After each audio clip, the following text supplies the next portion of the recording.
When I make websites, one of the things that I use the most is autocompletes. VS Code was awesome because there were lots of cool extensions originally that helped me do autocompletes with the languages that I use. But as this time has progressed, I found that the autocompletes sometimes just aren't correct. And this is where I saw tab 9. This is an extension for VS Code and other applications too that uses machine learning to give you better autocompletes based on the way you code. And I'm going to check it out in this video. We're going to have a look at why this extension, using machine learning and artificial intelligence, will help you code better the way that you code, rather than the way that some VS extension code recommended you to do autocompletes, which half the time isn't correct.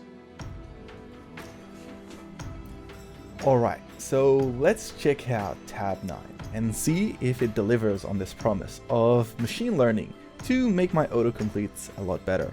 I'm going to jump on their website and download their plugin, and we're going to test it out. I'm going to use a little bit of CSS, some HTML, some JavaScript, and even some React. And we're going to give it a shot to see if it's auto-completing the way that I like, because that's the most important thing. I do know that sometimes I do run into some issues when I'm doing autocompletes with CSS, where I might want a background image and it gives me a background color, or vice versa. Let's see how smart it is to be able to figure these things out. There is one thing that I've forgotten to mention, which is really serious, and that is that all of you need to make sure you hit the like and subscribe button, because it really helps me grow this channel. And if you don't like the video, you can always hit the dislike button twice, but that's up to you. But without further ado, let's just jump straight into it. We can jump onto the website by just going to tab9.com. Here we've got a little bit more information about them, as well as a quick preview of what it looks like. They've got a few cool features, including some documentation, which is inferred from the code, which is pretty cool, as well as some other goodies as well. And they've also got a GitHub repository with like 7,000 stars, which is pretty amazing, and been featured on great places like even the TechCrunch. Their extension works on lots of different platforms, so whether you're on VS Code, or whether you're on Sublime Node, or even Atom, it'll all work. So what I'm going to do in this case is I'm going to just run this up on my VS Code. Now for this I'm just going to select VS Code here. There's a few different ways you can install it. Like for example, you could just hit Ctrl P in VS Studio and run this command here. Or you could maybe download the package directly from GitHub and load it in, or you can just click the install button here and load up VS Code. This will just run it up here, and I personally have it already installed, so nothing happens, but if you're running this up, it'll probably just install it automatically, which is pretty cool. After that, we'll begin using it. Now, I told you earlier that I do a lot of different types of websites. Sometimes I code in, for example, React, and sometimes in PHP and CSS and JavaScript. So I really need something that autocompletes in all of these languages. Personally, I've been doing some stuff in WordPress, and don't judge me for that, but I'm gonna try and see how it works with PHP to start off with. So let's jump into the code over here, and I'm gonna have a look at this script here that I have. It's an if script with a lot of different code. But I'm going to type in PHP, and even as soon as I start typing it, it already completes some of the code here for me. So that's pretty awesome.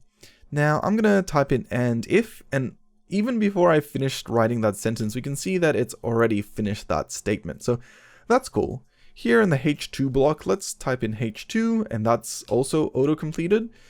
And then in this case, let's do some more PHP.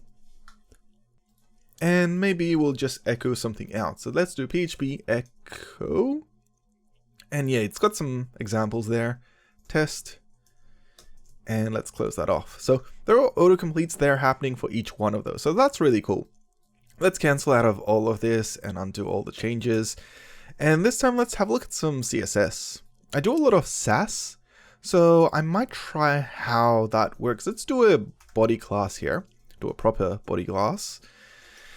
And in this case, let's do a different background. So straight away, I usually use a number of things here. I use things like background color and background image and just background in general. And we can see that tab 9 has taken priority of all of these, and it's given me the ones that I usually utilize. This is pretty much exactly what I want a application to do when it does autocompletes. I want it to work the way I like to work. So I can see that it's taken this on board. It's analyzed the code that I have, and it's given me autocompletes that I would use. So I'm already pretty happy with this so far, but let's keep looking to see how it works maybe with other languages, maybe like JavaScript or even React. Let's jump back into it. So this time I'm going to close this off here, and let's open up maybe say some HTML, because we haven't actually opened up any HTML. I might go to this loop template here, and I might type in a regular p tag. So let's do a p tag, and let's add a class. So normally I do a lot of animation, so I add wow tags. So I don't think it's finding those, but that's okay. Let's see what it does find though. I'm gonna hit Control+, and now that I've typed in wow, you can see it's already analyzed that and it's recommending it to me. So that already in itself is pretty awesome. Now let's close that off and open up a React application. So I'm working on this Twitter clone.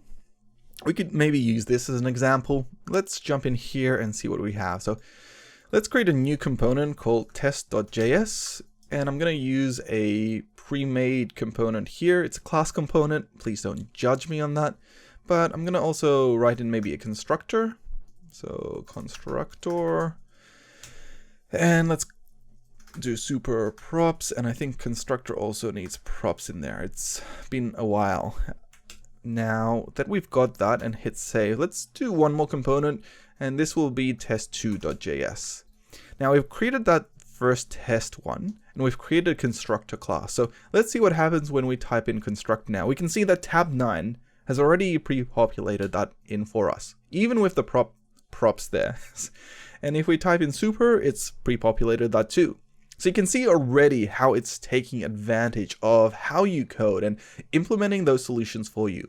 Obviously, the more you code, the better it'll get, and the more efficient it'll be at recommending solutions to you. But this is just a quick glimpse of how I've already benefited in the last couple of weeks of using this program. And I've really enjoyed it because now it feels like it is helping me.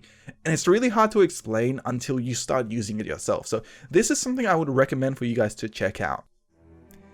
Now, before we head off, I wanted to give you guys a quick preview for a really cool Black Friday sale. It's from my mate Kyle, who's from Study Web Development. If you check out his website below, which I'll link, he's got a great bundle which tells you how to get started in freelancing, if that's something you're after. Everything from creating your own invoice to how to make the website and talk to the client and even price it. All of that and all the instructions go along with this bundle, and it's currently I think about 65% off, which is a great deal.